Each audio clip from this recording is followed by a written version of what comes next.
Chers spéculateurs, bonjour et bienvenue dans cette vidéo hebdo du samedi. J'ai changé un petit peu de tenue, le son est moins bon. Je suis dans les Alpes et dans le froid.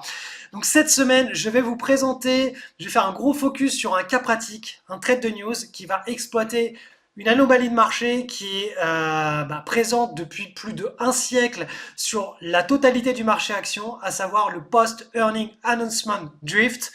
C'est tout simplement des surprises sur les annonces de résultats. Vous pouvez faire vos recherches sur internet là-dessus. D'ailleurs, sur mon propre blog, e-devenirtrader.com, vous pouvez retrouver tous les papiers techniques, tous les papiers académiques de ces recherches. Et je vais vous montrer exactement à quoi ressemble une opportunité basée sur cette anomalie de marché. De mon point de vue, il existe trois grandes anomalies de marché à exploiter quand on fait du swing trading daily. Il y a les requêtes de marché, les leaders de marché et les trades de news. Ça, là, ce que je vais vous présenter, c'est une des trois grandes anomalies de marché. Donc, restez bien accrochés, vous allez voir, c'est très intéressant et le trade peut encore être mis en portefeuille. Je ne sais pas si vous vous rendez compte, mais depuis quelques semaines, je vous propose régulièrement des opportunités potentielles, ça ne veut pas dire qu'elles vont marcher, mais c'est des choses qui sont très intéressantes. Je vous ai pas proposé d'opportunités pendant toute l'année 2022 parce que les conditions de marché n'étaient vraiment, mais vraiment pas propices à ça. Mais là, on sent que c'est en train de revenir. Donc là, je me permets de refaire des cas pratiques. Et euh, je pense que ça va continuer dans le bon sens. D'ailleurs, dans le canal l'anti-sèche du spéculateur, on sent que là, la sauce elle est en train de remonter, qu'on commence à avoir des choses intéressantes. Donc bref, restez accrochés. Bien entendu, je fais comme d'hab. Analyse du marché des cryptos, de l'or, des actions, etc. Mais vraiment, ce focus cas pratique, je vais essayer d'en faire un par semaine ou deux par mois. Je pense que c'est vraiment la grande pépite de cette vidéo hebdo quand on est dans des conditions de marché qui sont décentes. C'est de ces cas pratiques-là que vous pouvez apprendre le plus de choses. Allez, c'est parti. Analyse du contrat futurs du Bitcoin contre le dollar. Donc on est toujours sur cette belle résistance. Idéalement, on ne veut pas que cette résistance soit cassée dans les semaines qui viennent. On veut rester en dessous. On veut assister à une partie de ping-pong pour que la volatilité se tasse et qu'ensuite on a un vrai breakout à la hausse qui permette d'envoyer dans le ciel le Bitcoin. C'est vraiment très important, je le répète chaque semaine, mais il faut construire de bonnes fondations pour qu'on puisse derrière construire un beau palais. Donc le Bitcoin, s'il rebondit en ligne droite, ce n'est pas quelque chose donc qui casse cette résistance en ligne droite, c'est pas quelque chose qui est sain et qui va permettre de construire un nouveau cycle haussier qui sera pérenne, qui va permettre de perdurer avec une volatilité qui est relativement stable au cours des prochains trimestres ou des prochaines années. C'est pour cette raison que là, ce que je vous mets en avant dans le scénario numéro un ici, c'est très très important de l'observer. Donc là, c'est plutôt positif, ça fait 2 semaines qu'on reste en dessous de cette résistance. Et dans l'idéal, il faudrait qu'on commence à construire, qu'on rebondisse, qu'on fasse une petite partie de ping-pong là entre ces deux traits-là, et ensuite qu'on casse par le haut, on va dire courant d'été 2023. Ce serait une situation qui serait véritablement idéale. Et puis, bien entendu, le scénario on va dire le scénario pessimiste, qui est pour le moment pas du tout celui que je privilégie, puisque vous voyez qu'on s'est extrait de ce canal baissier, c'est-à-dire que la dynamique elle a changé, la psychologie des foules n'est plus à la panique, on est au moins là en train de latéraliser, on est en train de temporiser, on s'est extrait ici au courant milieu du mois de janvier de cette ancienne psychologie des foules qui était à la panique. Là on est à la latéralisation pour qu'on repasse à l'optimiste, il va falloir qu'on break par le haut. Mais le scénario numéro 2, il faudrait qu'on repasse dans ce canal baissier. Donc il faudrait qu'on rechute depuis les niveaux actuels et qu'on repasse en dessous de la droite en pointillé pour qu'on se retrouve à nouveau dans le scénario numéro 2, qui est, je le rappelle, pas du tout pour le moment le scénario privilégié. Sur l'Ethereum, l'Ethereum, la figure est beaucoup plus propre, je trouve. On a un espèce de double creux ici. On voit bien que la volatilité commence à se tasser ici. Donc, c'est exactement le même genre de comportement que sur le Bitcoin. On veut assister au cours des prochaines semaines à quelque chose où tout le monde s'endort. C'est-à-dire que tout le monde va parler du marché des cryptos en se disant ah ouais, il se passe rien. Ça monte pas, ça descend pas, ça bouge pas. Et ça, c'est vraiment les prémices d'un gros mouvement, enfin annonciateur d'un gros mouvement. Et si ça break par le haut, ce sera le gros mouvement attendu pour le nouveau bull market. Donc voilà, Ethereum, Bitcoin, on veut vraiment assister exactement au même comportement au cours des prochaines semaines. On veut que ce comportement, ce soit un break de volatilité, donc une partie de ping-pong de plus en plus resserrée entre la résistance et le support ici, et qu'ensuite on ait la cassure haussière. Et là, croyez-moi, quand on aura la cassure haussière, je titrerai très probablement, je reprends position sur le Bitcoin et Ethereum. Ça arrive une fois tous les 3-4 ans que je titre une vidéo comme ça, tout comme ça arrive assez rarement, enfin c'est arrivé 2 fois dans l'histoire où j'ai titré une vidéo où je revends mes Bitcoins. Je vous invite à la regarder dans le passé, autour des sommets sur le Bitcoin. À quel moment j'ai titré ces vidéos, c'est pas du tout de la magie, c'est pas du tout de la boule de cristal, c'est simplement de l'interprétation de la psychologie des foules. On prend position quand on a des asymétries positives face à nous, des gros accidents positifs de richesse, et que l'invalidation du scénario nous permet de perdre peu face à ce qu'on pourrait gagner. Et inversement, quand on revend une position, c'est que tout simplement, les accidents négatifs de richesse sont plus devant nous qu'autre chose. Donc voilà, de toute façon, on aura tout le temps d'en reparler au cours des prochaines semaines. Donc dans l'idéal, on veut vraiment que ce marché des cryptos donne une sensation à toute la cryptosphère que il se passe plus rien et que ça s'endort. Allez, j'en profite pour vous faire part d'un petit cas pratique dans lequel on vient de lancer un sondage dans le canal L'Anti-Sèche du spéculateur. Je vous rappelle que le canal L'Anti-Sèche du spéculateur est un canal qui est gratuit et accessible à tous les détenteurs de mes 7 formations au swing trading daily. Donc on fait des cas pratiques au jour le jour. Quand il y a des opportunités, on les présente en live, on fait des suivis de trade. Donc que ce soit du trading de news, que ce soit de la requête de marché, des leaders de marché, des effets papillons sur plusieurs unités de temps, on vous présente tout ça en live. Et j'ai d'ailleurs recontextualisé mes programmes au Swing Trading Daily avec ce canal l'anti-sèche du spéculateur dans ce que j'ai appelé l'académie Swing Trader Daily. Donc cette académie, si vous voulez la rejoindre, sachez que cette semaine, vous y aurez accès. Je vais réouvrir les portes de cette académie. Donc soyez inscrits dans mes emails privés. Donc le lien est en description pour accéder à mes emails privés. Et vous pourrez rejoindre cette académie dans laquelle on vit les marchés en live.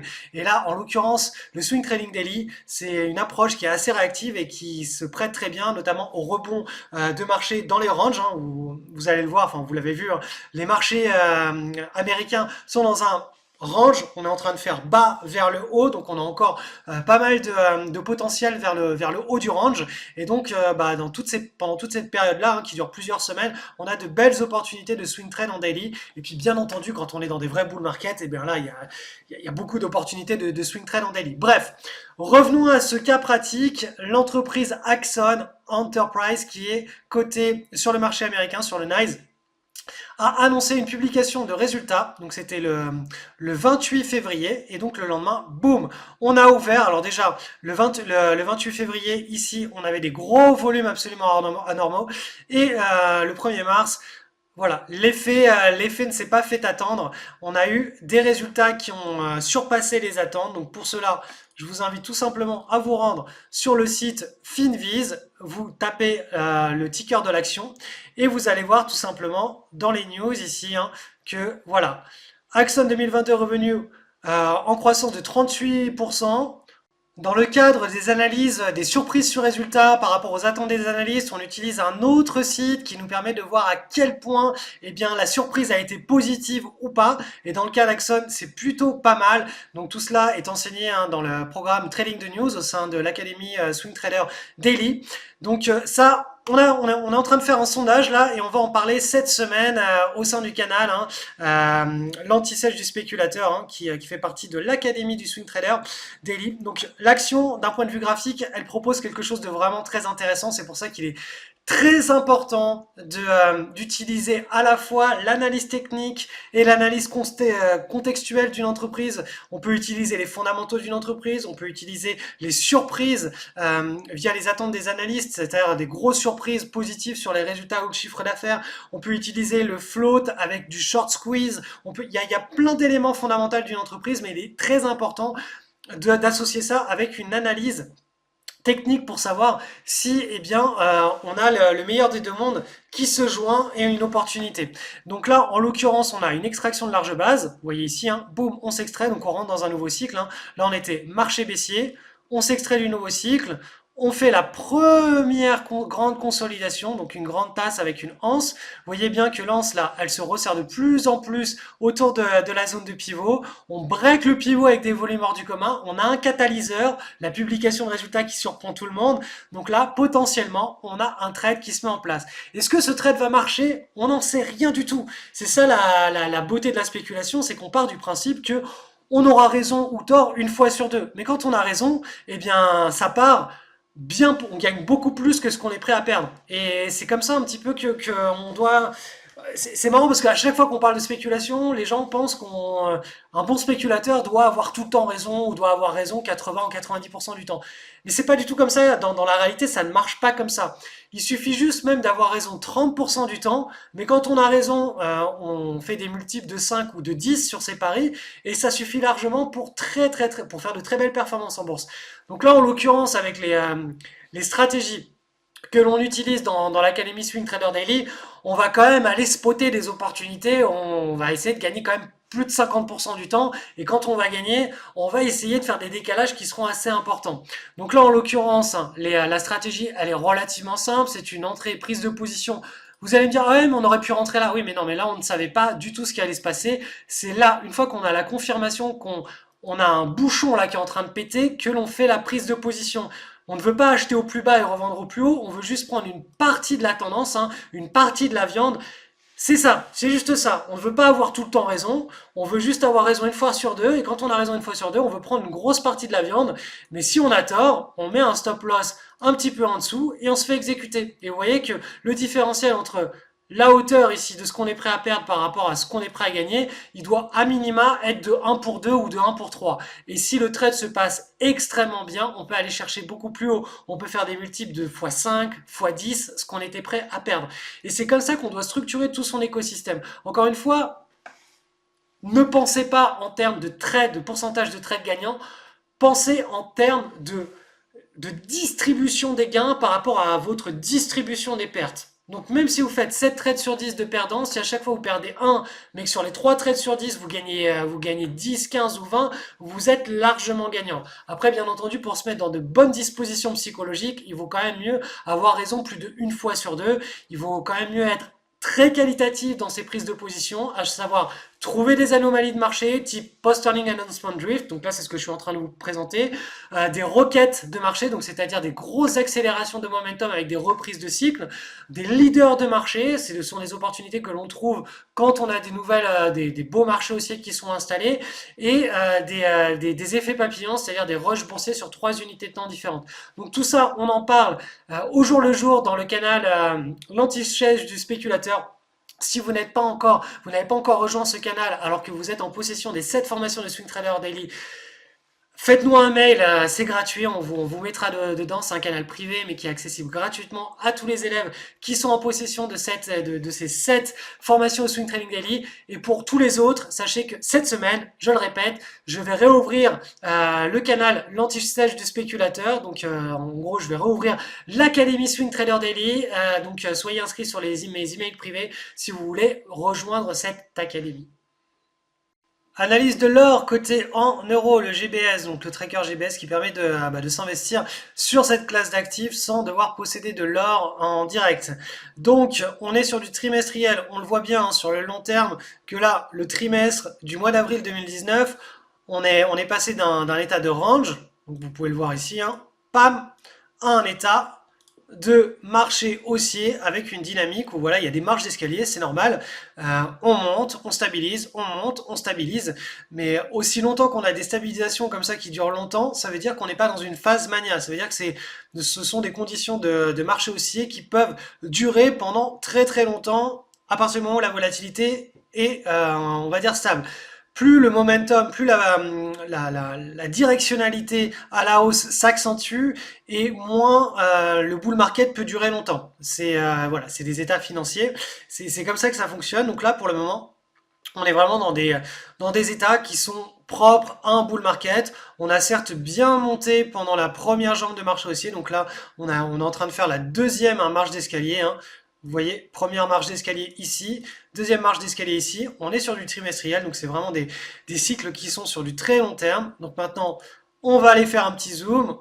en hebdomadaire. Et en hebdomadaire, je vais enlever les bandes de Bollinger, on retrouve hein, la dynamique, je vous avais dessiné ça, hein, la dynamique ici d'une tasse avec une anse en formation. Alors, je vais peut-être supprimer les bandes bleues comme ça. Voilà, pour que ce soit plus clair.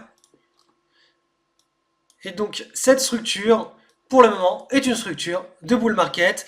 La semaine dernière et les semaines précédentes, je vous avais expliqué qu'il fallait qu'on consolide à minima sur ces niveaux-là pour qu'on ait une tasse avec une anse. Une anse, là, c'est cette partie hein, qui est dans l'ellipse verte.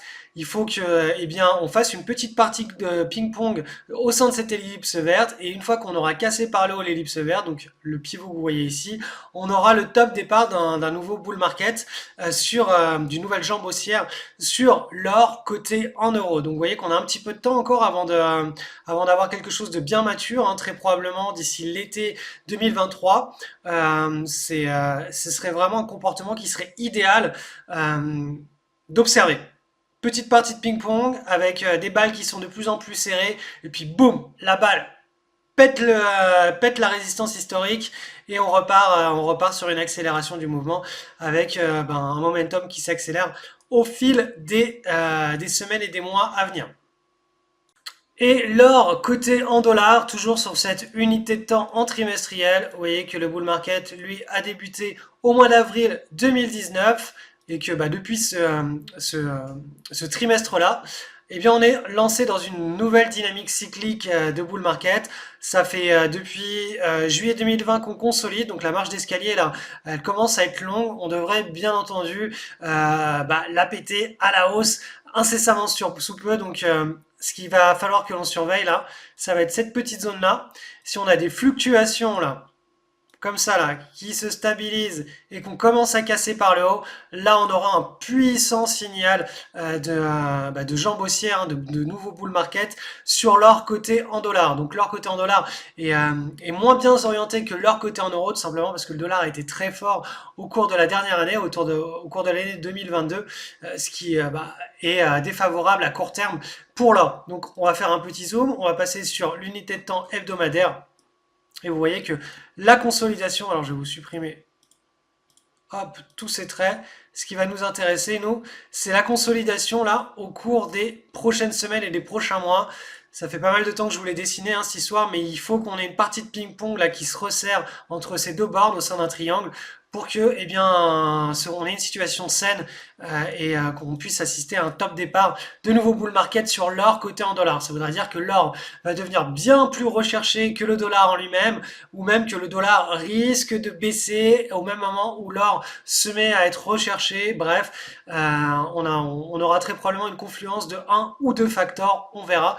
Mais il faut à minima que la volatilité se tasse et ça peut très bien arriver un petit peu plus tard que sur l'or coté en euros, comme on l'a vu. Hein, je pense que l'or coté en euros, d'ici l'été prochain, on devra avoir qu'une figure qui est mature, hein, une psychologie des foules qui est mature et prête à accepter un nouveau bull market. Tandis que sur l'or coté en dollars, ça devra arriver un petit peu plus tard, un petit peu plus, on va dire, à la fin de l'année 2023, parce que très probablement, le dollar devrait rebondir. Je vais vous montrer ça. Hop, sur le graphique ici du dollar face à un panier de devises. Donc vous voyez que le dollar face à un panier de devises est en train de construire une figure ici de retournement à court terme. Je vais vous enlever les bandes de Bollinger. Donc voilà, une espèce d'épaule tête, on sera en train de construire l'épaule, ou de double creux, enfin peu importe. On a un beau pivot ici qui est identifié. Si la volatilité se tasse là au cours des prochaines semaines et qu'on break par le haut, le dollar va à nouveau s'apprécier. Et c'est pour cette raison-là que l'or coté en dollars devrait prendre un petit peu plus de temps avant que l'on insiste à un vrai signal de top départ de bull market. Tandis que sur l'euro, on est dans une situation inverse. Je vais vous montrer l'euro face à du dollar en hebdomadaire. L'euro a très très bien remonté au cours des derniers mois. Il fait face à une résistance qui est majeure. Je vais vous la montrer en trimestriel. la résistance est celle-ci, hein. Vous voyez que là, sur du très très long terme, on est engagé dans un cycle baissier, on a fortement baissé, on est allé chercher ce support, on a rebondi, là on est sur une zone de résistance majeure, ce qui fait que le potentiel de l'euro au cours des prochains mois et des prochains trimestres me semble relativement limité, c'est-à-dire que l'euro devrait à nouveau dégonfler, c'est-à-dire s'affaiblir, ce qui est un facteur très favorable, hein, pour l'or coté en euros. Vous voyez, hein, la dynamique, hein, elle se fait à la fois via le forex et à la fois via le grand cycle de taux d'intérêt négatif, de taux d'intérêt réel négatif dans lequel on est plongé, puisqu'on est dans un cycle inflationniste et que c'est les cycles inflationnistes. Sauf quand on veut vraiment les endiguer, on se retrouve avec des taux d'intérêt qui sont toujours inférieurs à ceux du taux de l'inflation. Allez, cette semaine, on commence avec l'analyse du Nasdaq 100 en hebdomadaire. Donc, vous voyez que là, la semaine précédente, on est en train de travailler le support. Là, cette semaine, on l'a bien travaillé, on a rebondi dessus. Donc, vous voyez que la dynamique reste toujours celle que l'on suppute, hein, depuis quelques semaines, à savoir un rebond, donc une directionnalité vers la zone des 13 500 points environ. Et puis, de là, c'est là où on va construire ou pas le scénario d'un nouveau bull market ou éventuellement, hein, l'échec, hein, sur cette résistance qui pourrait nous amener à une continuation de la latéralisation, voire un marché baissier. Mais là, pour le moment, on est dans une logique optimiste, une logique de rebond. On a fait un double creux, on a cassé le double creux ici pendant la dernière semaine du mois de janvier. On est vraiment dans une structure de retournement et je vous rappelle que sur des unités de temps longues, donc en trimestriel, la vue long terme, je vous rajoute les bandes de Bollinger, la vue long terme, c'est tout simplement celle-ci, à savoir, on est dans ce grand bull market et tant que le support ici, un support dynamique, hein, la moyenne mobile à 20 trimestres tient, on reste dans la logique, hein, de ce bull market et c'est encore plus parlant quand on passe sur le SP500, hein. Vous voyez, crise de subprime, bull market, ici on a la crise Covid lockdown. On a pris appui en trimestriel sur la moyenne mobile à 20 trimestres. Là actuellement on est en train à nouveau de prendre appui sur la moyenne mobile à 20 trimestres. Donc scénario 1, je vous rappelle, c'est la continuation du bull market. Et scénario 2, ça voudrait dire que on fait un échec sur ce support et qu'on part en marché baissier, marché haussier, marché baissier, marché haussier, dans un grand range market de plus de 10 années.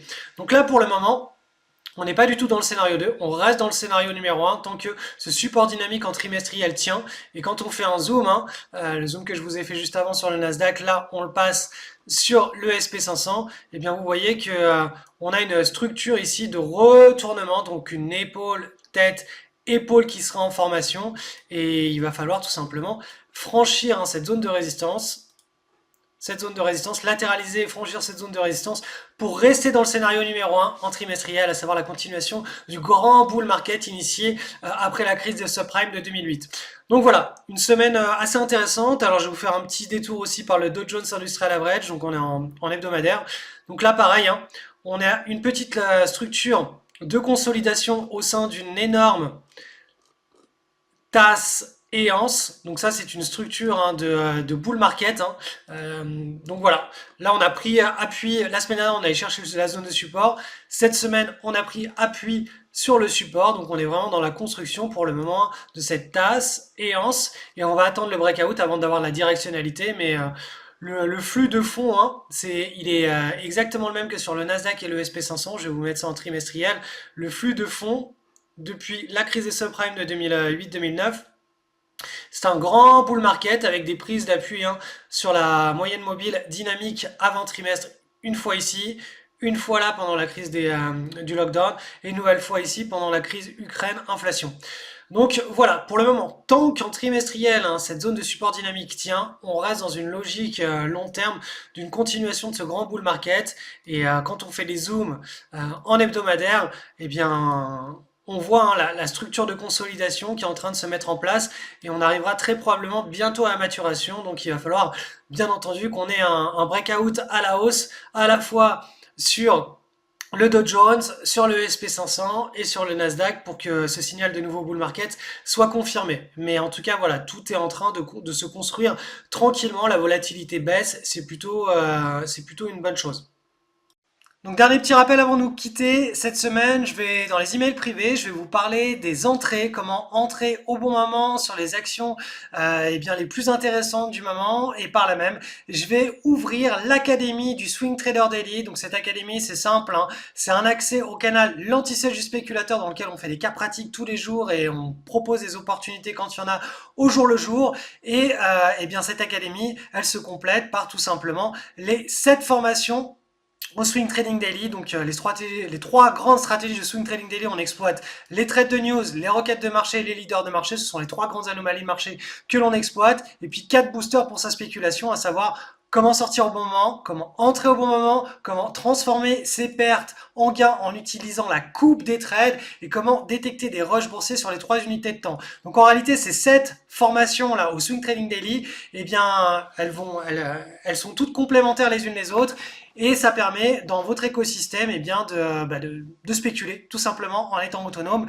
Mais grâce au canal l'anti-sèche, eh bien, nous on fait des cas pratiques sur chaque point de ces 7 approches. On fait des cas pratiques, on propose des opportunités, on en parle, on crée des sondages, etc. Et donc voilà, ça c'est le nouveau concept, l'académie Swing Trader Daily. Ce sera accessible cette semaine, donc pour cela, tout simplement, soyez inscrits sur ma liste d'emails privés et vous aurez l'occasion de pouvoir nous rejoindre dans cette aventure.